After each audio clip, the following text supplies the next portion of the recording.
Let me start this episode with a simple call to action.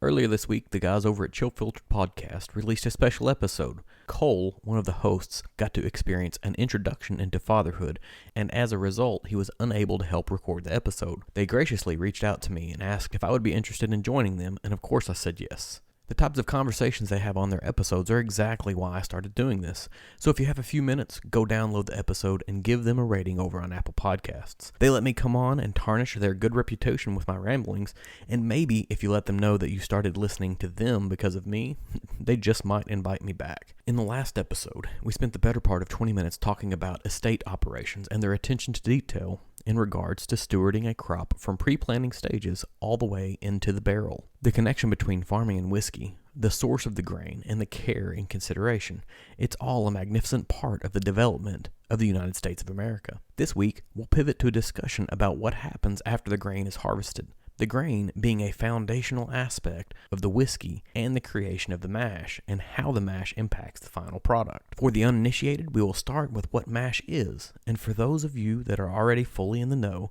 you can probably skip ahead a couple of minutes. The process of mashing is an attempt to use grain, malt, and water to extract as much fermentable compounds as possible prior to distillation.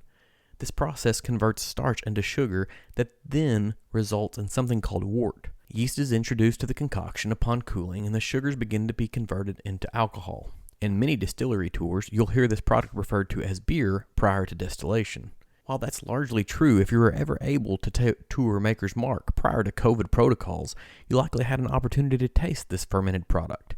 It largely will taste weaker, less clean, and sour. What creates this difference in flavor profile? It's not just the mash bill used to create the beer, but it's also part of the process. Distillers have the benefit of knowing that the distillation process will sanitize any produced spirit, whereas brewers need a clean palate. They need the enzymatic structure of the fermented product to be prepared to allow hops and other additive products to influence the flavor profile.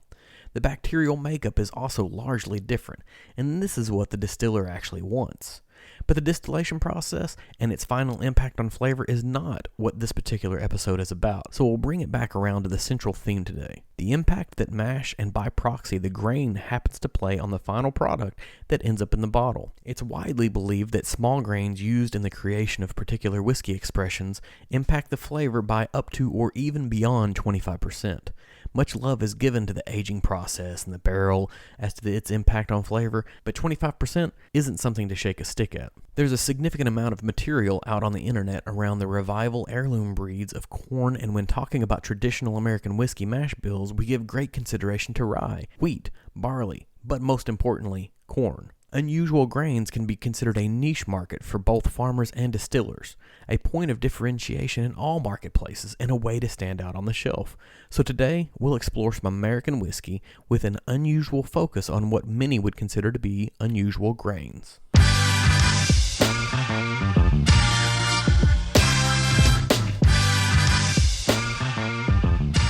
Welcome to the Embellish Podcast, where we like to talk about stories. We like to explore how embellishment makes a story better, how it allows us to connect more deeply with both the person telling the story and the subject of the story. Together, we will explore people, products, and places that have a story to tell. We'll navigate through the truths, half-truths, and outright lies, and decide if truthiness even matters.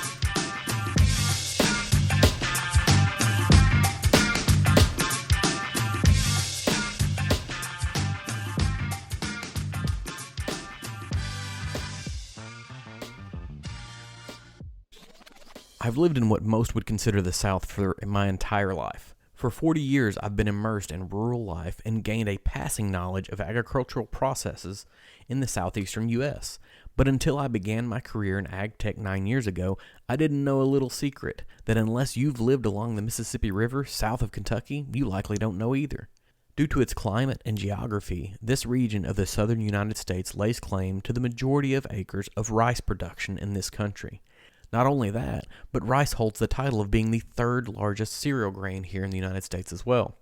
How is it that there's a grain that's grown in the heart of what would be traditionally considered whiskey country, but the conversation around rice whiskey is relegated to Japanese brands that are imported for Western culture consumption?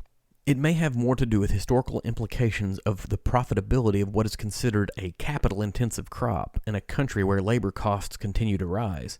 It could be because there's a utilization of rice as an ingredient in whiskey mash sounds wholeheartedly un-American because we use corn, wheat, rye, and barley only, as if those crops are unique only to the United States. I'm not sure I could validate this point, but I'd bet that rice makes up the base ingredient of more alcohol creations than just about any other base ingredient in the history of mankind.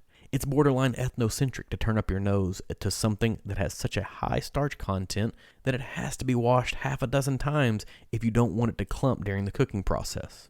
Bucking the thought that I tossed out in last episode that small brands lead to the forefront of innovation, it appears one major label was years ahead of exploration on what many would consider to be unusual grains for American whiskey. In the early 2000s, Jim Beam launched a series of experiments around Jim Beam Signature Craft Series.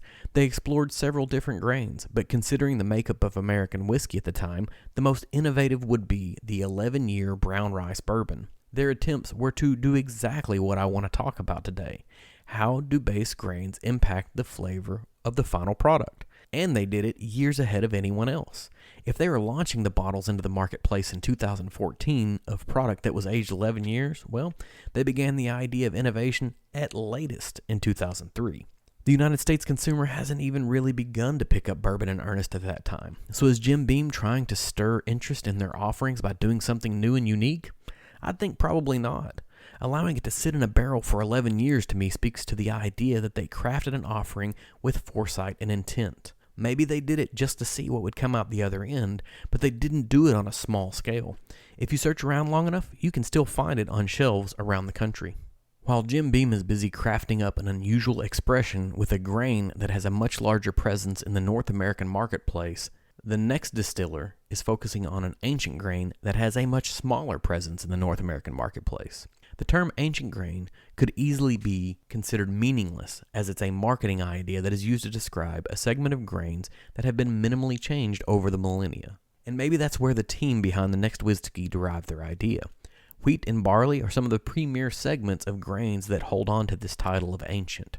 Rice rounds out the third, and we just talked about it for a few minutes. So what is the fourth ancient grain? Millet is a small seeded grass that is grown all around the world in more arid climates than what we would experience in the southeastern portion of the United States. It's perfectly suited for dry climates, which may be why it's grown primarily in the Dakotas, Nebraska, and almost exclusively Colorado. Maybe it's the lack of adoption of growing this particular grain product in the United States that leads to the giant question mark that is the standard response as to what, if any, benefit comes from making whiskey out of millet. What becomes an even bigger question mark is how does a distiller based out of Illinois decide to use a grain that is not corn, a huge crop for the state, but even a step farther, a crop that likely wouldn't be ideal for the state at all. It could be that Koval was searching for a market differentiation position by selecting this alternative ancient grain, or their focus on organic crops led them to millet, which enjoys a large swath of growers that adopt organic principles when farming the crop. The nature of the crop itself lends itself to organic practices. From Koval's Bourbon to their 4-grain recipe or the special edition blended whiskey, millet stands at the forefront of their mash bill creation. Koval has carved out a place in the craft whiskey marketplace for this crop in whiskey distillation. While the first 2 crops today are considered ancient grains, the final one is anything but an ancient grain. It may actually be the most interesting grain because it is actually a hybrid. The modern American consumer is becoming increasingly enamored with the idea and concept of heirloom breeds of particular plants. If it was good enough for man 150 years ago, why wouldn't it be good enough for us today? Hybridization has been an essential step into the modernization of farming and gardening. Most often, hybrids are a result of a cross-pollination between 2 of the same type of plant with the hopes of capturing the best qualities of the disparate plants and combining them into one single plant. Large fruit growth, increasing fungal resistance, more drought tolerance, and a host of other options are the driving trends behind something that has been going on for at least a couple of hundred years. The problem that often comes is we often confuse hybrids with frankenfoods. We assume that if we have to intervene to pollinate it, it might be a bad thing and it might produce fruit or vegetables that are inherently unnatural. But nothing could be farther from the truth. In reality, the last grain we were talking about today was bred from 2 different but related crops, with the intent to capture the drought and disease resistance of one and the yield qualities of another. The 2 crops we are combining to create one new super grain? wheat and rye, two of the most traditional flavoring grains in the bourbon world. So what comes out the other end of distillation of this hybrid? Is it a product with a high spice and a soft finish? Maybe that's the exact question the folks over at Dry Fly Distilling were trying to answer when they decided to start producing Triticale Whiskey a handful of years ago. Dry Fly Distilling has a story similar to many non-Kentucky craft distilling operations. A couple of friends decided that they'd try their hand at creating a craft brand to share their love of spirits with others. They check off all the craft buzzwords of grain to glass, locally sourced grain, and handcrafted. While those buzzwords may feel a little bit cliche, their offerings are anything but cliche. They don't hide the fact that they are in Washington, and they aren't afraid to try new things. If you poke around very long, you'll find a large swath of folks that know who they are and enjoy exactly what they're doing.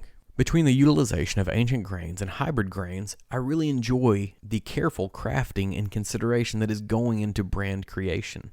The innovation is encouraging. It indicates that distillers both large and small are concerned with not resting on their laurels. They aren't relying on their current customer base to continue to purchase all of the things that they already know and like. Brands and distillers are willing to take risks and produce some off-the-wall stuff. Without this type of innovation, the growth of the whiskey industry stagnates here in the United States. If it stagnates, you can only guess that the market will shrink and we will re-enter a whiskey bust. But even if that doesn't happen, without the innovative ideas for new flavor profiles, we end up with a monoculture of taste. A relatively bland palate to choose from. It's hotel art. Non-offensive but also non-provoking. We aren't always meant to find the most amazing new thing. We are meant to try something that might make us scratch our heads a little bit, to reconsider what we know to be true about whiskey profiles, to reconsider what it is and is not taboo in product creation. If the last episode was about the care and stewardship of the grain, and today's episode is about the grain itself, you might notice a trend. And if you did, well, you're in luck, because the next two episodes will be about two more very important steps in the whiskey creation process, and some brands that I think are doing interesting things around these facets of the operation. As I look over my notes, there's a better than average chance that after the next two episodes, I will likely begin to shift the format of this podcast. I'd like to pause in the creation of new content and revisit the stories I've already told. Maybe we'll invite some guests to come on and actually taste the brands that I've talked about so far. Give some off-the-cuff reactions to what is actually in the bottle, and maybe even reach out to some of the brands and people I've talked about to possibly have a conversation with them.